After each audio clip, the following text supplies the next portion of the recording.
This presentation provides an overview of the Victorian Auditor-General's Report, Financial Systems Controls Report 2015-16. IT general controls are the policies, procedures and activities put in place by an entity to ensure the confidentiality, integrity and availability of its IT systems and data. Ineffective IT general controls may affect the reliability of the system's underlying financial data and programs. In this report, we provide an overview of the strength of the IT controls that protect financial information at public sector entities.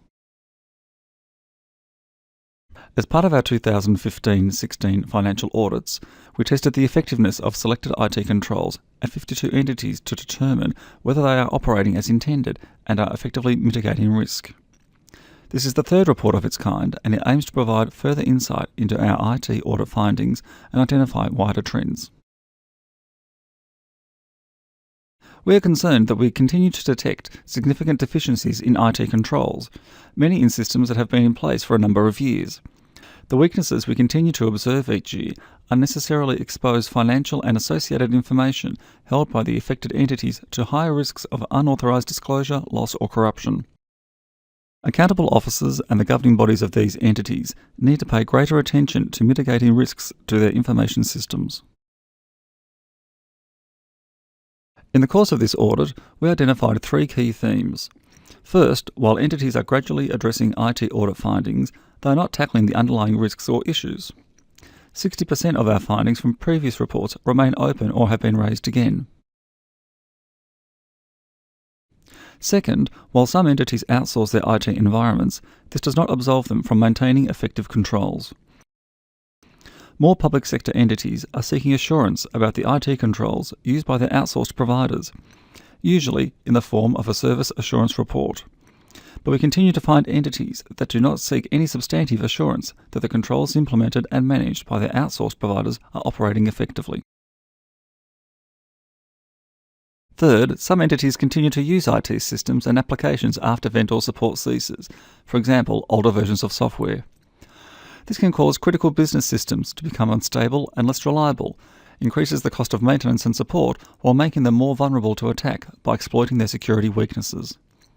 This year, we reported 31 matters about IT systems passing their end of life across 42% of the entities we looked at.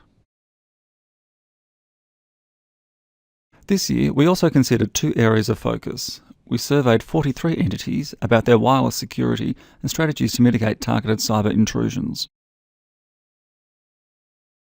Wireless security aims to prevent unauthorised access to systems using wireless networks.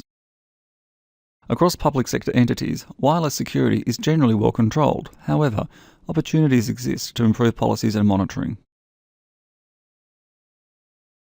The Australian Signals Directorate, ASD, has developed 35 strategies for mitigating targeted cyber intrusions. We focused on how entities are addressing the top 4 strategies: application whitelisting, patching for applications, patching for operating systems, and administrative privileges.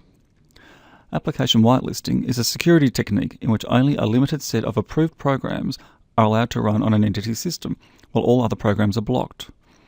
Entities need to significantly improve their adherence to the ASD top 4 strategies, particularly application whitelisting. We made 8 recommendations in this audit.